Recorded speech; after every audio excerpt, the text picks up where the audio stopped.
You are now listening to a 302 Birds podcast experience, proudly powered by Tick Pick, Cutbet, El Diablo Burritos, Nick's Pizza, and Klondike Kate's on the heart of Main Street. Welcome to another episode of 302 Birds, guys. Tommy's excited, extra excited tonight because we only have like one Eagles topic for you guys. It's a baseball show as a whole. So I know we're really excited to jump into that. We have a great call-in for you guys, a good friend from high school. Get right into the show. Thanking El Diablo for sponsoring our weekly call-ins, as always. What do I want when I'm in the state of Delaware? Of course, El Diablo Burritos. Customer service always is serving your food with a smile on their face, asking you how your day is. But their food is phenomenal as well. Their burritos are out of this world, one of the best burritos in town. Their queso is phenomenal. Their burrito bowls are amazing as well. When you're in and around Delaware, stop by your local El Diablo Burritos and tell them that 302 Birds sent you. God bless, go Birds. Thank you to El Diablo Burritos for that sponsorship. If you want your local burrito, come to Delaware for that. Tonight's call, we got Don, or as I used to call him, Dante. Dante, show your face, please. Thanks. There you are, Dylan. How you doing, buddy? Sorry about that, guys. Good. How are you? Fantastic. Nice to see your beautiful face. What question you got for us tonight? Yeah, so I guess the call-in question for today is, are we excited about the Whit Merrifield acquisition? And what could this potentially mean for this Phillies team this year? I'll give it to Tommy. You'll give it to me first? Oh, you're too kind to me. Well, Don, I'll tell you this much. I'm very excited about it. I think early on in the season, we'll see him playing a lot of left field just because Marsh had that knee surgery and he probably isn't going to be right for opening day.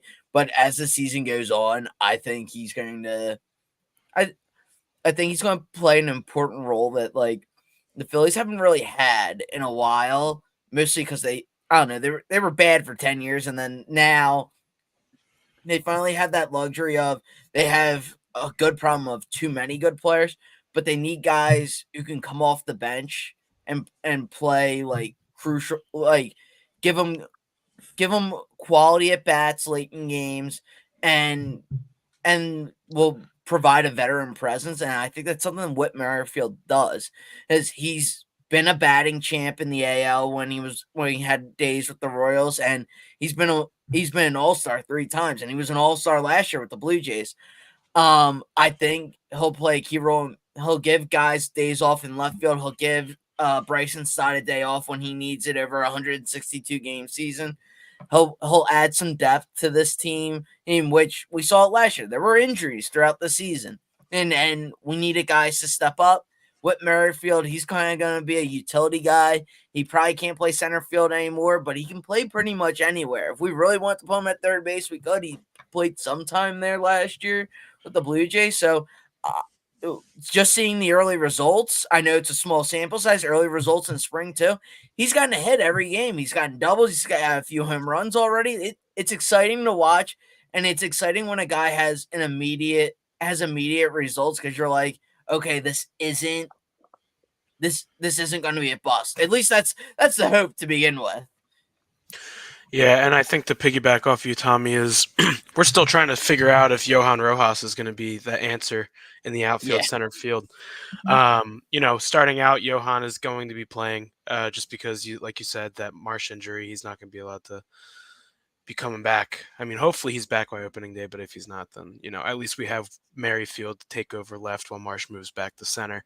But when Marsh is healthy and Johan's healthy, and say Johan's having one of his cold stretches, then we have that utility guy, like you're saying, just to plug right there in the outfield. Or Castellanos needs a day off, we can move him over the right. I mean, this really does expand what we can do in the outfield. We don't need to rely on Schwarber anymore to fill in the outfield when someone's having, a day off or anything like that. So I think this was a very, very good signing for the Phillies. It was a smart signing.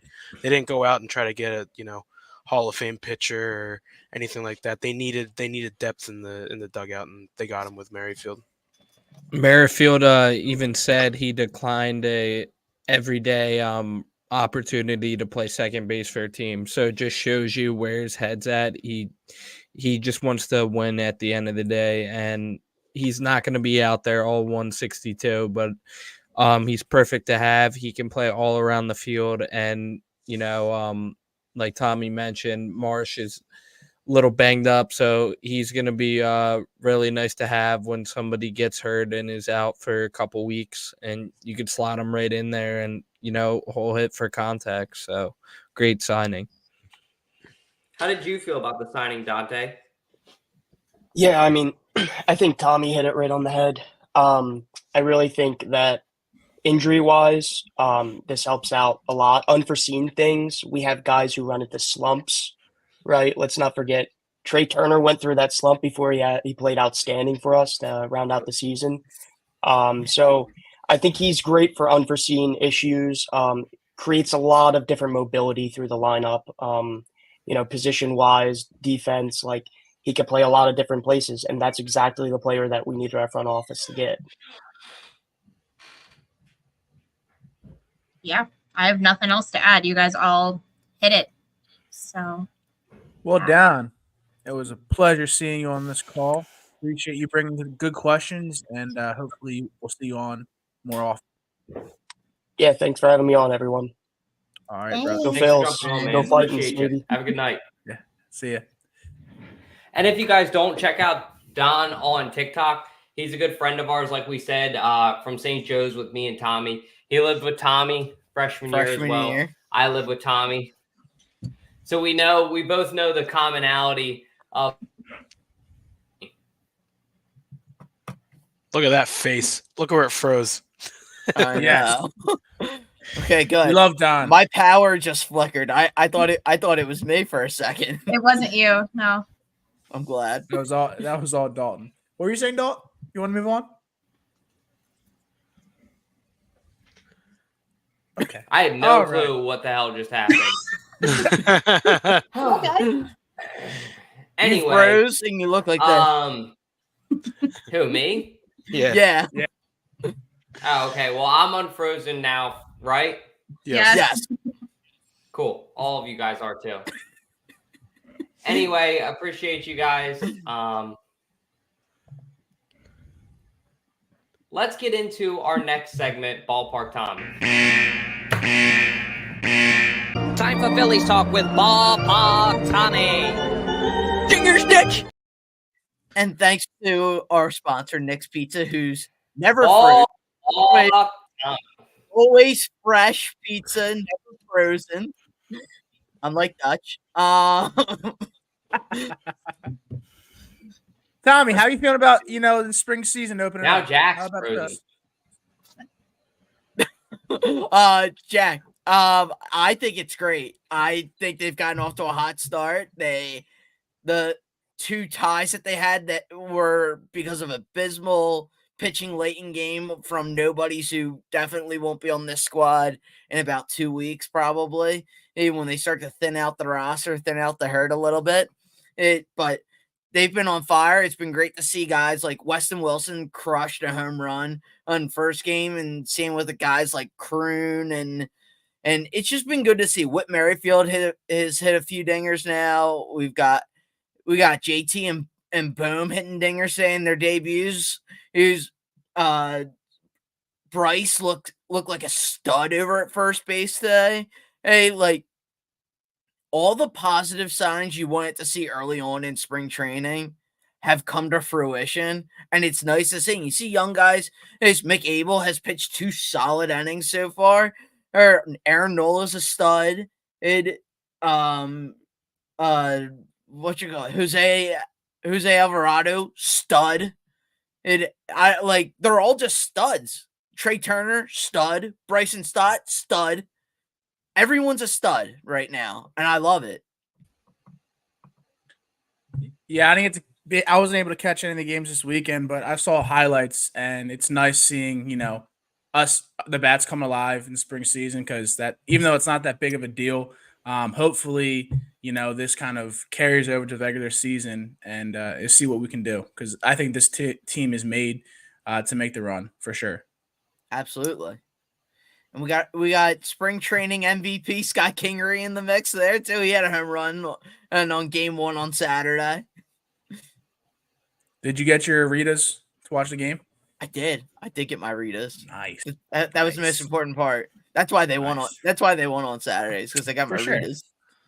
Yeah, it's the old Tommy. It's all I Tommy. got a nice gelati. Tommy's. There's the one on Route 1 in Drexel Hill. Oh, they come up with their own like custard, like the Rita's custards. They make like 7 of them or 8 of them that you can choose for a good gelati. I got the cake batter with some mango water ice. Oh, Tell it to me. it was banga. It was banging. Anybody else have anything to say about the Phils? How they're looking? They're rocking it. Yeah, it's great. Like you said, Tommy, I mean, Harper at first, he looked outstanding today. Real Muto, Bohm with some home runs today. I mean, it's just like Phillies baseball's back, man. I know. It's fucking great. And like, we got Ranger Suarez making his first start of the spring on Friday. We got Nola pitching Friday. I don't know. It's just there's something in the air. I think they're gonna crack 90 wins this year. They're gonna crack 90. Oh, don't get me that excited. It's too early. But they right now. I remember saying this. I think a couple weeks ago, when they arrived to spring training, they had this swagger that they were like, "We're gonna fucking do it this year. Like we have the pieces that we need." And I really do think that. They're not done making a splash, making additions to their team. I think they're going to play the first half of the season, and then when the trade deadline comes, they're going to make an even bigger splash, really address an area of the team that may be lacking. But I think right now they're really happy with what they have. And hearing, Bryson Stott talk about how much fun the club has, the clubhouse is, and all of these players just saying, what a blast it is to be on that team. It's just they have a vibe like no other, and you can see it in the spring training games. It's just been a lot of fun to watch. I can't wait for opening day. Yeah, it's good to see them playing as a team, as it really seems to be one pretty darn cohesive unit already, which is really good because I'm just hoping that we start off this season better than we started off last season. Last season, the start was a complete train wreck. So it's been super fun seeing them have fun. And seeing some players just come out and ball out already in spring training has been so much fun. What do you think the highlight of the spring has been so far for you guys? Who do you think's showing up when you're like, oh, all right? Weston Wilson's the top candidate, that's for sure.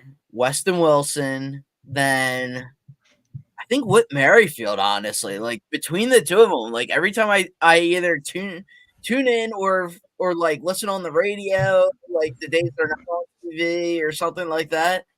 Whit Merrifield's always getting on base, and Weston Wilson's just clubbing the ball. Like between the two of them, I think they're early spring MVP, to say the least.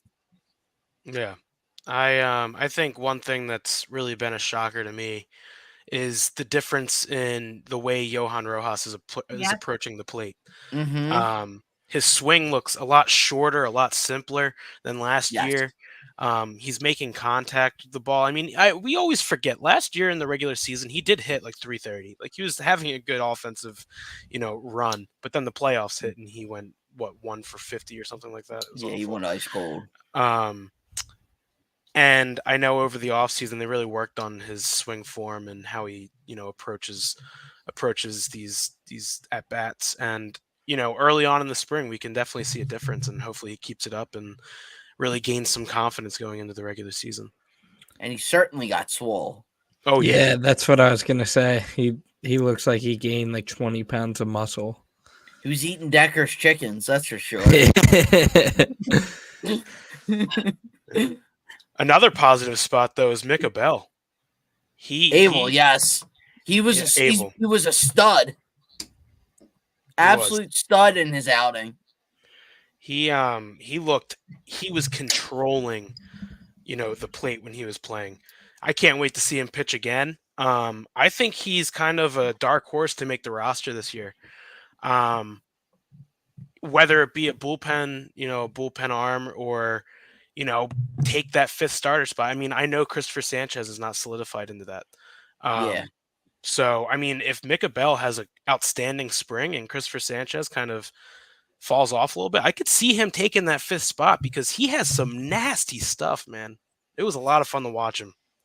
I know that they said because after his outing against the Yankees, they had him throw a bullpen session. They want him to be a starter for sure.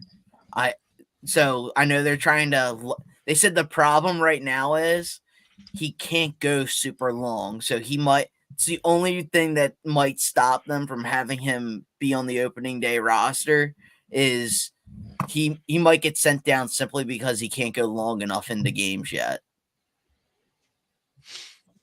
I think he's somebody that if we don't use him as a starter this season, definitely next season as he continues just to kind of develop. But it's been really cool to see him play the way that he has in these first couple of spring training games. I'll be curious to see what happens. Absolutely. If he can't solidify that 5th starting spot, would you guys like him in the bullpen? I would love him in the bullpen. I think he's got a very mature mindset. They have a lot of guys in that bullpen they keep going to year after year, like Coonrod, like Brogdon, Coonrod, and who's the other guy that they keep going to? But Bilotti. Between the three of them, they never seem to get they can get their shit together for like 10 games in a row, and then everybody's like, they're here. They figured it out. And then they hit a wall. Oh, so I would like to see someone like Mick Abel maybe like mix him in. You'll see a guy like Kirkering probably come in. I'd rather that than keep beating a dead horse with guys like those guys who time and time again they show us they're only good for about 10 games, and after that they have a very clear expiration date in the season. Yeah. I think it would be great to have a bullpen arm that can go extra innings. Not that 1-2 punch. I mean, if they do want to work him up to have kind of the durability to go 6-7 innings, I think that would be a great way to get him started is working the bullpen for 4 innings. If we're having a struggler, that's starting, that would be great to kind of get him out there 2nd, 3rd inning and have him pitch into the 7th or something like that. Absolutely. Take the opener approach. Yeah, exactly. Progressive man Matt over there. Progressing the game of baseball one step at a time. What team does the opener? Is that the Astros? They do the opener? They do it a little bit, but it's the Rays that do it a lot. Okay. Yeah, all those analytics, and that's why they take out their best starters after the 5th inning in a World Series game. The Diamondbacks did that too. Yeah, they did. Us. Yeah. Oh, it was so annoying. It's the most annoying thing in the world because you don't know what to prepare for. So you know what I'm preparing for? I don't know how to prepare. Oh, take it. I can already hear you and I are on the same wavelength. Take it. Like we said, the downfall of these 76ers. I mean, they're going down, down, down, down. The spiral continues. What is going on with their Sixers? Like, is it Embiid or is it just the fact that, they're not a good team? And we were promised so much in the season, being the season. And after Embiid got injured, kind of hit this downhill spiral. So what do we think is happening with these Sixers? I'll take it. They're a terrible team. I said it at the beginning of the season, and we got sold a bag of goods by Josh Harris again. And just like we got sold a bag of goods on the MLB jerseys from him with his cheap-ass fanatics. It's all about profits with that guy. Doesn't care about the fans. He doesn't care about completing the process. He wants to sell us another bag of goods. He's a fraud. And a new stadium. Fraud. Yeah, he wants a new stadium in the middle of Chinatown. He wants to ruin another good community. Hey, great. You know what, buddy? You ruined part of Camden with expanding your facilities over there when Camden looked like they were on the up and up and finally starting to recover from a lot of bad economic years. Now you want to ruin Chinatown. You ruined my 76ers. You ruined my MLB jerseys. Josh Harris is a fraud, and the Sixers are a terrible team. The only one that shows me any promise is Maxey. Tobias Harris looks like he forgot how to dribble a basketball. Oh, same with Kelly Oubre. It looks like that hit he took early in the season knocked his memory out of how to dribble a basketball. Oh, his whole team stinks up and down the lineup. Kelly Oubre couldn't hit the ocean if he tried to right now. Every time I tune into the game, it's turnover to L'Jarius Harris. He's definitely the right sponsor of Crumble Cookies because the man crumbles without Embiid. My God. This team stinks without Embiid. Embiid, he is definitely deserved the MVP last year because no team, I think, falls apart more without one player than the Sixers do. Embiid is the 76ers. We should rename this team the Philadelphia Embiids because that's all that this team is. Without Embiid, they're nothing. Tom, can we get you in the freaking locker room right now? Because I think you should just go up and down to every single player Except and let Maxey. them know. Maxey's a stud. And Ricky Council. You already said him that, so Yes. But go up and down to every single player in the locker room and give them your speech. I think you're going to get to two guys until one of them hits you.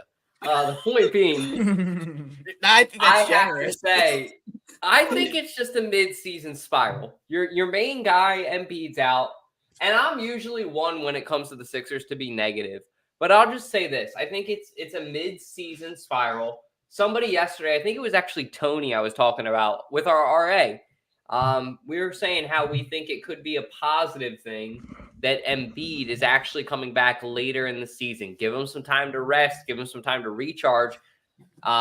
Usually later in the season, Embiid starts to kind of turn it up from what we've seen, and then he kind of, falls off. The wheels fall off in the playoffs. Maybe this will be a good thing that he'll turn it up right when we get back to the playoffs, or maybe he'll be pretty decent and then really turn it up when we get to the finals. I'm just saying, this is like our last chance. This is Joel Embiid's final swan dance, as they say with the Sixers, I feel. Like, if you don't win this year, I feel like you have to trade him almost at highest value, right? Definitely. I mean, well, no, I don't know. I don't necessarily agree with trading him. I mean, The as final Tommy swan said, dance part, though.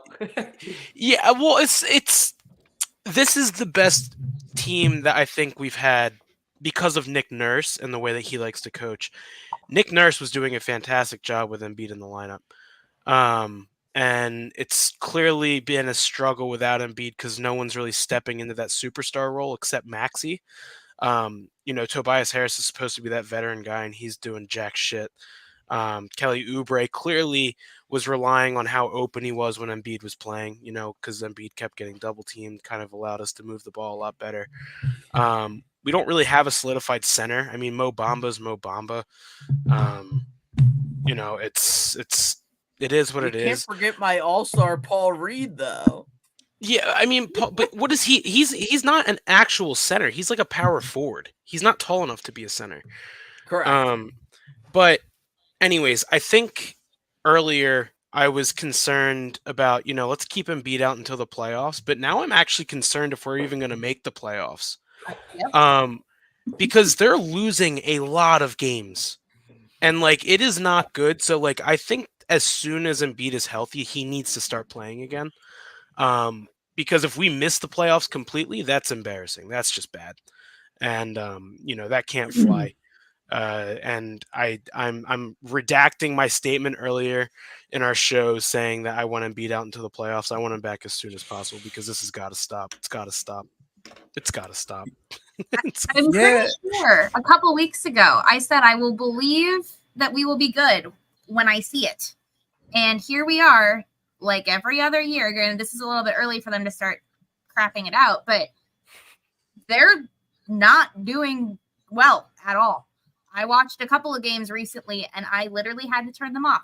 I mean, last night, what did we lose by 18 points or something astronomical? I didn't even know they were on. I was watching the Flyers instead. So again, we're losing by we're not losing by small margins. We're not coming close and then losing. We are losing by those really large margins that we can't afford to be losing by. And if we're supposedly this team that everybody needs to be afraid of, we need to start playing like it. Yeah, and like I said, due to the trade deadline, I mean, that was a complete fold. Buddy Hield had a good few games, but he hasn't done shit since, recently. And, is it okay? We need Embiid, right? But it's like to the point now where you can't invest so much into Embiid where you have to rely on him. You need to change the face of the team where you can rely on, some other player other than Maxey when Embiid's out or a good player like Embiid is out. Because, we thought they had depth. And, I mean, it just seems like since Embiid's been out, it's just been a downhill spiral. And it's just like, all right, do we really need Embiid? We obviously do, but next season, we can't heavily invest in one player because once that player is done, our season's done. So what do we do as the GM of the Sixers? What do we do? Do we invest around Maxey or what? That's just my question I need to ask. Build around Tobias. Oh, fuck you. Oh, God. Could you imagine that? Jesus Christ. Oh, God.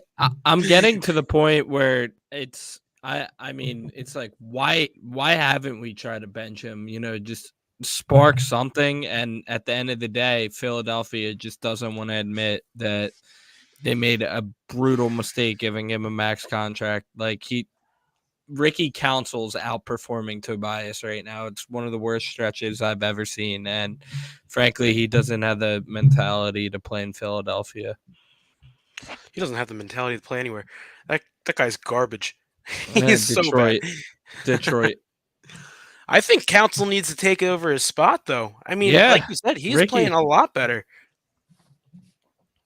And at the end of the day, too, it's, you love to have those players that are like, in and out of the G League trying to fight their way for a roster spot. Like, he's going to give you his all. And we were making a little run against the Celtics with like the campaign Ricky Council lineup. And then Nurse decided to, put in Mr. Tobias Harris and the rest of the starters, and we fell apart. So, there are some bright spots. You got to look at the positive sometime. And like Ricky Council and, campaign are giving us good minutes off the bench. We're in the middle of it. I mean, these Flyers are fighting back. They're in third place in the Metropolitan Division right now. How are we feeling about these Flyers? This team that we expected to have a downfall the next 3 years, and they're kind of, our bright spot as Philadelphia fan base. How are we liking the Flyers? Tommy, you said you watched the Flyers because the Sixers played last night. So how are we feeling about this team? Well, unlike the Sixers, they were definitely lights out last night. No pun pun was very intended for the last night. Hey, I'm not sure if any of you watched the game. Like, half the stadium's power went out and like caused a delay in the first period, and like they had to like when the first period ended, like no one really knew. They just kept playing, and all of a sudden the refs are just violently like blowing their whistles because the horn couldn't even sound, and because they because the power was out for the horns. So like half the ice was lit up, half the ice wasn't, and the scoreboard was out, the horn was out. Like, it was a hot mess in the first period, and all of a sudden it just came back on like late in the second period. The power, they probably gave a good Delco electrician, so a beer and a thing of ice cream, called it a day. That's probably how they got it back. But they looked solid against the Lightning last night, especially against a goalie who's 2-time Stanley Cup champion. They look solid. They played great hockey last night. I ended up betting on them. I think it was in the second when it was like 1-1. Or maybe it was in the first. It was definitely I think it was in the second. I took them when it was plus 143 odds, though. And I ended up hammering that. Made some really good money off that. So the Flyers have been really interesting this year. I mean, you're looking at them right now. Out of their 60 games played, remember, this was a team that was supposed to be the second or third worst team in the league. NHL. Yeah, in the league. Right now, out of 60 games, 31 wins, 22 losses. What's OTL, Tom? Overtime losses? Yes. 7 of them. So, I mean, these guys are playing great hockey. They got 69 points on the year. Nice. Oh, nice. Tommy, Love with that. the stat. Yeah, so this bears the question. As a Philadelphia fan base, do we just not invest any time to any of our teams and they'll sneaky, surprises like the Flyers are doing? Because I mean, like I said earlier, like we expected nothing from the Flyers, and the Flyers are playing probably the greatest hockey, they've played in the last couple years. So I mean, I watched a few games and they looked like it's so nice, just like they don't give two F's about anything. They are wanting to win. They are wanting to score goals. They're wanting to hit somebody. It was like last week. I forget who it was, but there was a solid fight on the ice that it was Delorier. Yeah, Couturier. Delorier. Delorier. That was I watched like the highlights of that. That wasn't like they sized each other up and they, no bar. They just swung at each other. So having that kind of mindset in the season is helping out these Flyers, and I'm really excited to see what they can do, going into the playoffs. I'm telling you, I think it all changed when Torch was like, our team sucks. I really think that was the deciding factor. When you have a coach that literally just to the Philadelphia media says our team sucks, I mean, like that's gonna light a fire under the players' asses. So I mean, I think as Philadelphia fans, we gotta say thank you to Torts because he single-handedly made this team such a good hockey team to watch, and I really do hope that he gets Coach of the Year. We'll see if it happens. He deserves it, in my opinion. 100% he deserves it. And but once he realized we were actually somewhat good this year, his second most important quote came out. That we have balls. Oh yeah. Yes. Balls. He's had a lot of good quotes this year. Yeah. You know who's had a lot of good quotes? Just not that one bet yet. He's been one leg away for practically how Story many of my weeks now, life. Decker? Story of my life. I can't fucking take it anymore. He's always I'll do- slaving away at parlays for your bank account's benefit. Ladies and gentlemen, Decker Locks, proudly powered by the Sharps app.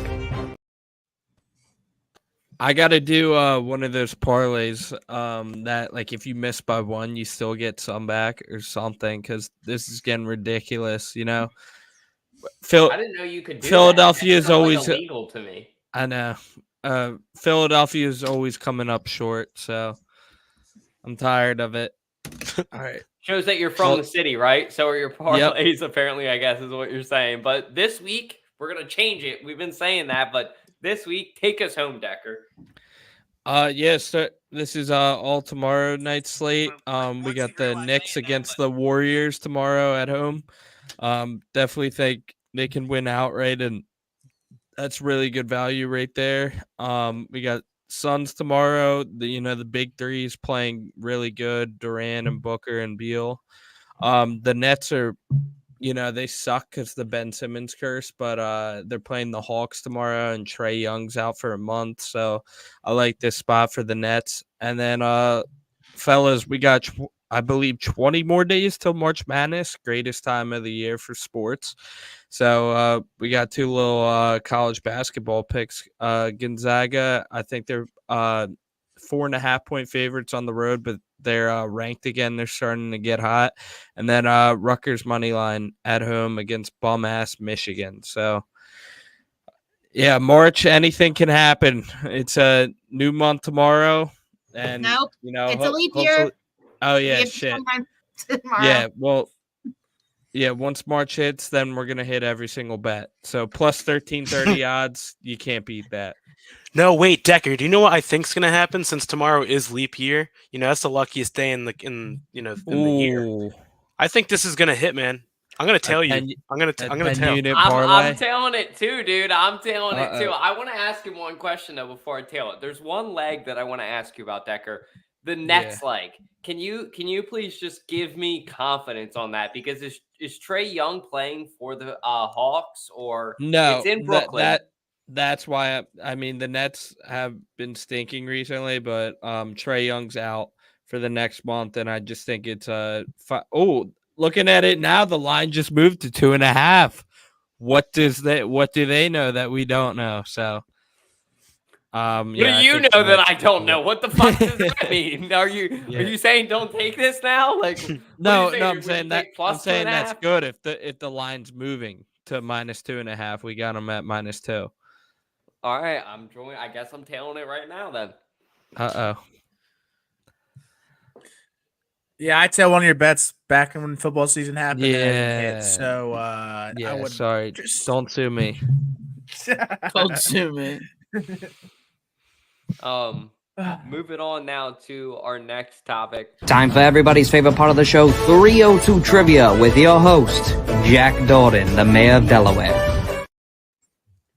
Thank you to Tick Pick. Like I said, the Phillies are playing, the Flyers are playing, the Sixers are playing. Use Tick Pick to get any tickets for any game.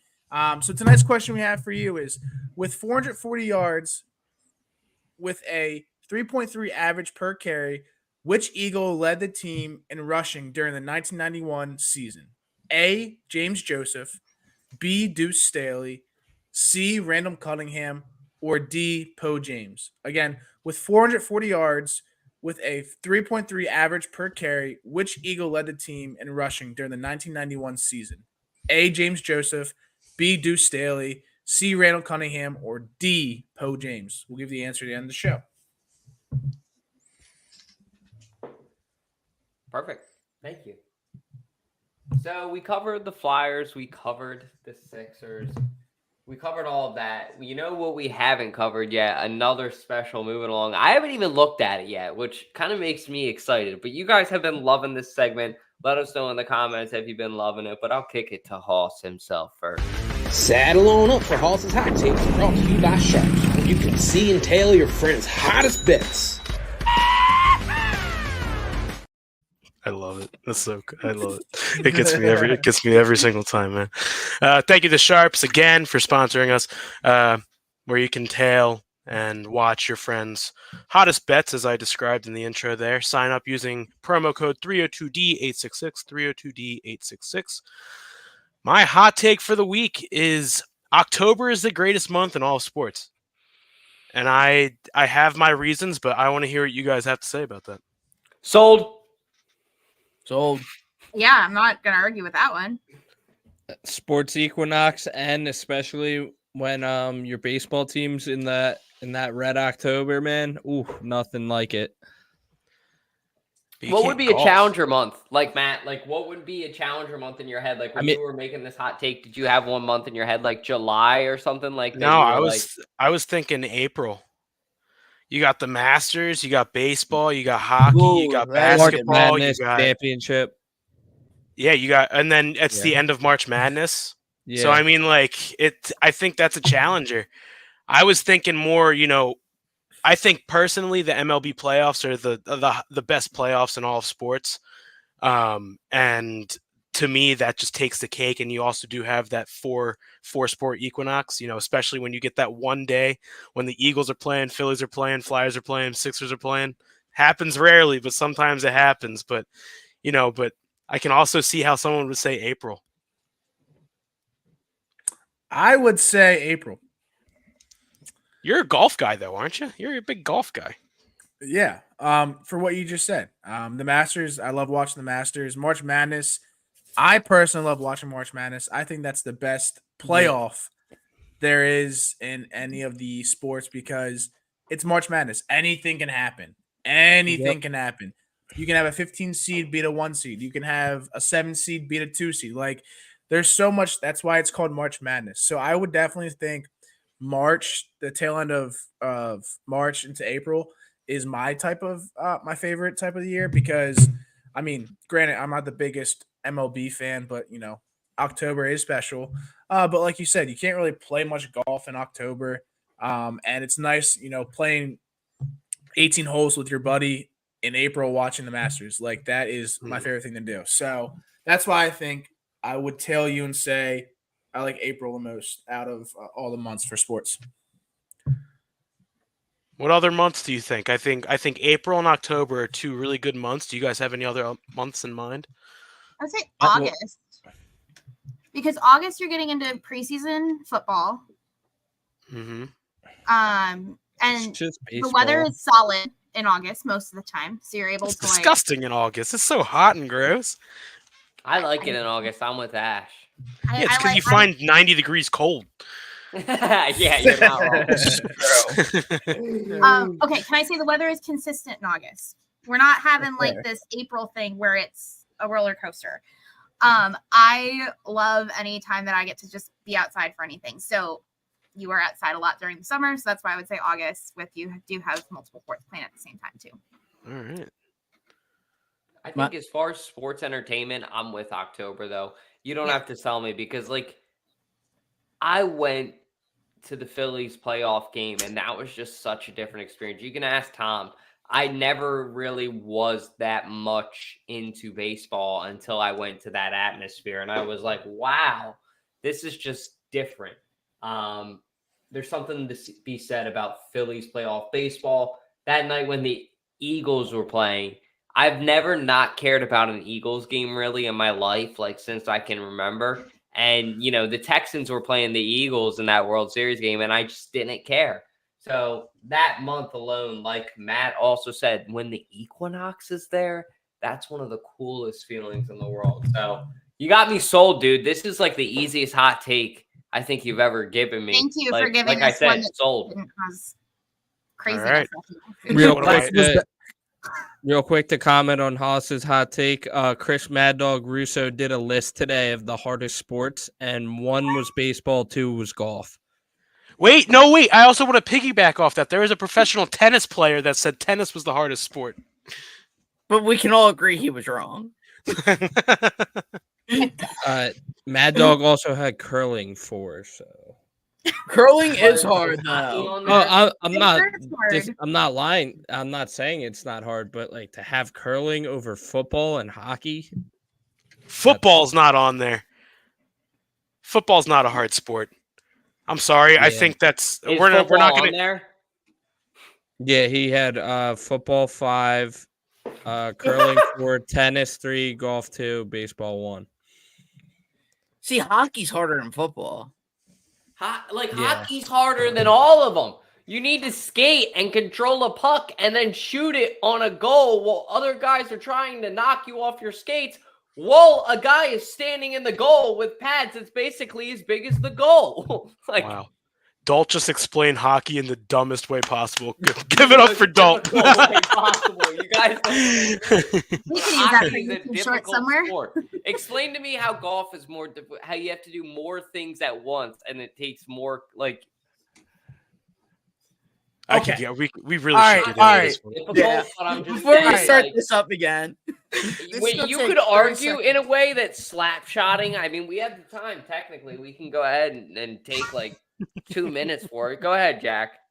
I just talked to one of our buddies, Casey, and who just recently picked up golf like a year and a half ago, 2 years ago, and he's played baseball all his life. And he told me that playing golf, picking golf up is the hardest sport other than baseball. Because granted, yes, you do it, until you're old, but it takes you years to score below a 65. Like it's nothing easy. Like I average like 75, 80. What? And I play pretty frequently. Like I played multiple times in the summer or in the wintertime this year, and I've been playing for like 14 years. So 75. Yes. No way. That's bullshit. I'm calling your. We're gonna have to do that vlog that Frank keeps freaking talking to us about. Jack, I think Matt, you and me maybe will go out on the course or something and hold you to that. You want a little Bob does sports action? That's fine with me. But I'm just saying he's a good golfer. He's been playing golf like literally since he could walk. It's very even with baseball and golf, but I think golf has the edge a little bit. Because it is really hard. It is really hard to score what the pros do on PGA Tour. Like that is impossible. Like I have a stat. Actually, I'm going to pull up really quickly. It's not that. I'll pull it up quickly. So, 0.92% of any golfer breaks 70. Only 2% of golfers break 80 in their life. 25% of golfers break 90 in their life, 70% golfers break 100 in their life, and 99% golfers break 200 in their life. That's how hard it is. And breaking 80 is not even close to shooting what the pros shoot. Yeah. That's how hard that sport is. Where I guarantee there's probably 40% of the people who were to try baseball for a month could hit a 90-mile-an-hour fastball if they worked at it. Well, hold on. The stats you just put up of breaking like 70 and all that, like on a regular basis, like the pros do. Hold on. Now we got to compare apples to apples.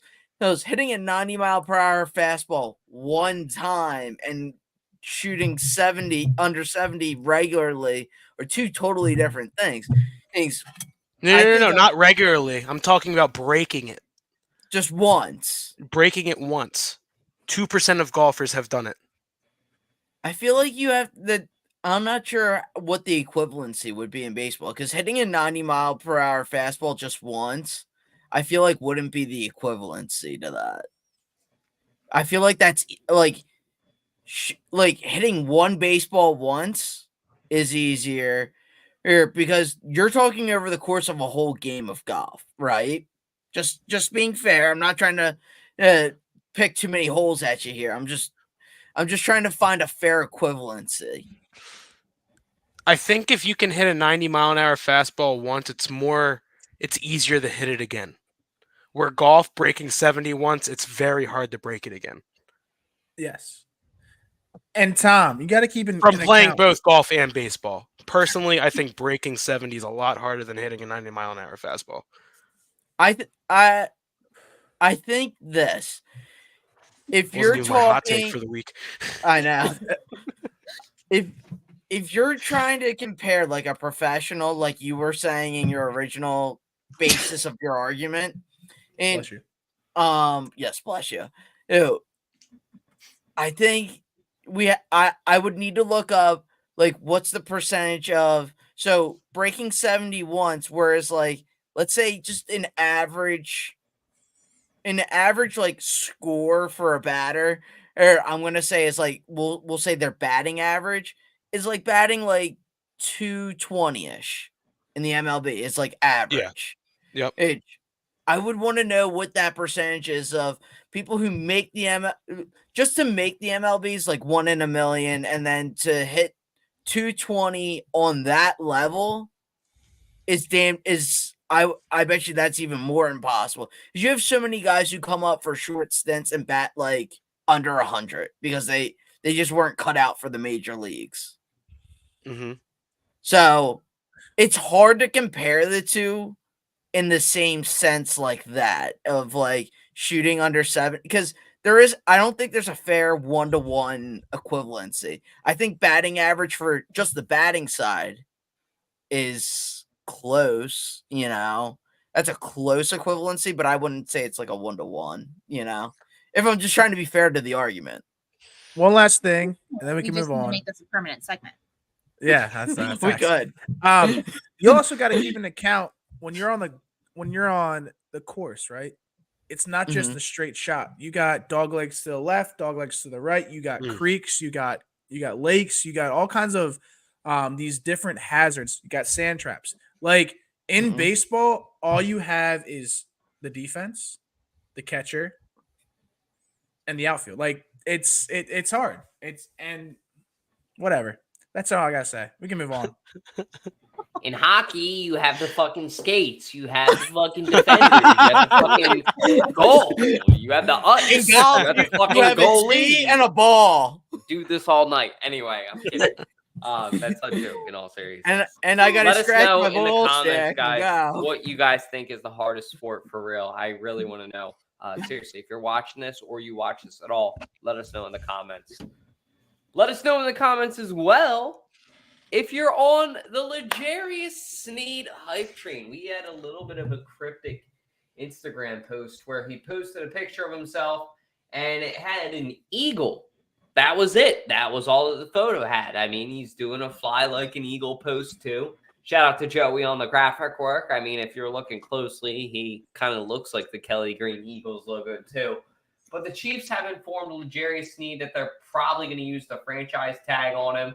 If they don't, I would love if the Eagles went after him. I kind of want them to draft somebody personally, make an investment piece, but this guy played very, very well throughout the playoffs. So if he's not franchise tagged by the Chiefs, I'm all for bringing him to Philadelphia. They also said this week that they're probably going to keep James Bradbury. Me and Jack were talking about it earlier. I'm for moving him to safety at this point. I don't want him in the cornerback position at all. I just think that that's more of a liability. Let him play somewhere in safety where he's smarter. So he has been franchise tagged, but he requested permission to seek a trade. Which I think, honestly, for the Chiefs, it's probably a smart move. I mean, might as well get something for him if they had the ability to.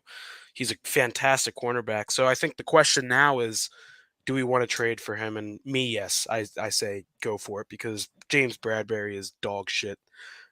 He's washed. He's not anywhere near the cornerback that we got when we got him. So I personally think that we need to go out and trade for another star cornerback, because Slay's getting old. And we have a couple of young studs. I can't wait to see eyes, but we need someone back there that we know can hold down the backfield. So who would you trade for Sneed? Package Bradbury and picks. Bradbury. They're not okay. I see that. I do see that. But they're definitely not going to do that. But let's be honest. I think it's just best we see what the draft brings us, because there's a lot of good cornerbacks coming out of this draft. And once Sidney Brown is healthy, I think he'll be that position and help out where Bradbury is failing to perform. But yeah, I mean, L'Jarius Sneed would be a great pickup, but at the same time, it's like you can come up with any kind of trade. The Chiefs are not going to trade for him. He is a key player to that defense. So I think we would be asking for a lot or trading a lot to get him. So I would love him if it was in the cards coming to Philly, but at the same time, it's like no one's going to want to trade for Bradbury and picks. Like, that's not just how it's going to be. Fine. I have a more enticing offer for you, Jordan. Bradbury, Quez Watkins, and the Water Boy. I thought Tom was going to say, and a bag of chips. I will say, a crumble cookie. The Chiefs and Tobias. Yeah. The Chiefs do need a receiver, because they just got let go. I know they just MVS. MVS. Yeah. So Scantling. What do you guys think of the Eagle caption? Do you guys think that that's like a come and get me? Because I mean, there's only one way that you're going to interpret that caption, right? Is that a come and get me? Is that cryptic? No, I think we're reading too much into this personally. I think he was just trying to have fun. He was running out of the tunnel with his arms like that. And I think the eagle emoji kind of looks like that. I think it's as simple as that. This happens every offseason. There's a big star. There's a big free agent that we want, and they post an eagle, and you're like, all right, they're coming. Just saying, there's only one way that you're going to interpret that emoji, in my opinion. So I think it's cryptic, Tom. I think he's saying, I saw something too. Come and get it. We had a couple Eagles recruiting him who he went to college with. I forget exactly who it was. So yeah, there are people in the Instagram comments. Boston. Yeah. I saw Boston Scott was one of them. I don't know who the other two are off the top of my head, but go do it, Howie. Like you guys said, I mean, Bradbury's going to stay at this point. Slade's going to stay. So bring in more cornerbacks, which means that those guys are going to be rotation guys, because the less that I think that they're on the field, and I don't want to say the better, I just mean that now that they're a little bit older, the more depth that you have, I think it's going to be a good thing for the Eagles. I really do. I think L'Jarius Sneed would also be like a long-term piece that you could kind of use to figure out. And like I said, cryptic post, Tom, come and get it. I think you're nuts. I know. You know what I think? I think I'm going to win the trivia tonight. That's how nuts I think I am. Time for everybody's favorite part of the show, 302 Trivia, with your host, Jack Dorden, the mayor of Delaware. Thank you to Tick Pick for that sponsorship. Tonight's question we have for you is, with 440 yards with 3.3 average yards per carry, which Eagle led the team in rushing during the 1991 season? A, James Joseph, B, Deuce Staley, C, Randall Cunningham, or D, Poe James? Tonight's answer for my trivia is James Joseph. James Joseph. I'm back in the win column, baby. So, Matt got it correct. We got Tommy getting it correct. We got Ash getting it correct.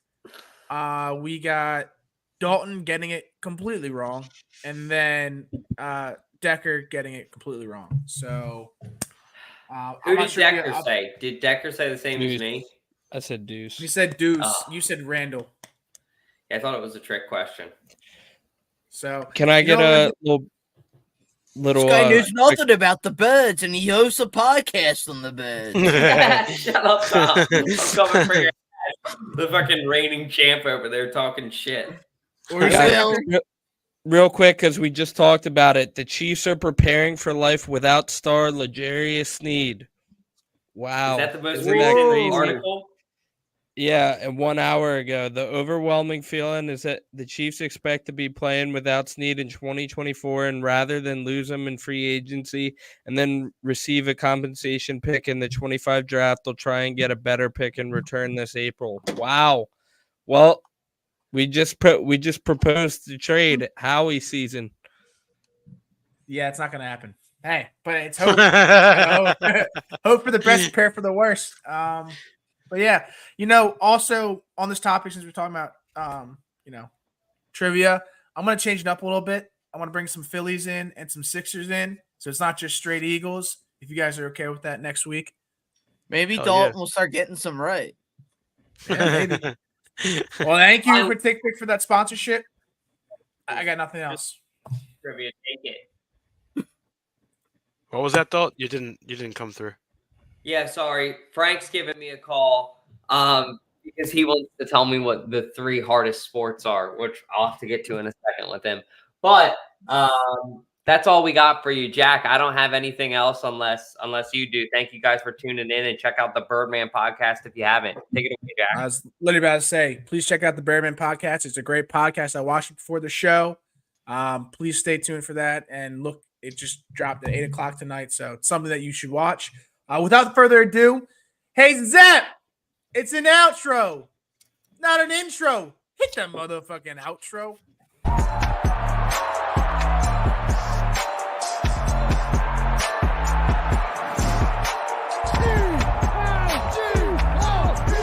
Off is hard. How come I'm so good at it when I drink, though? Tom, I still don't believe that you're good. I don't believe Jordan can shoot something under 80.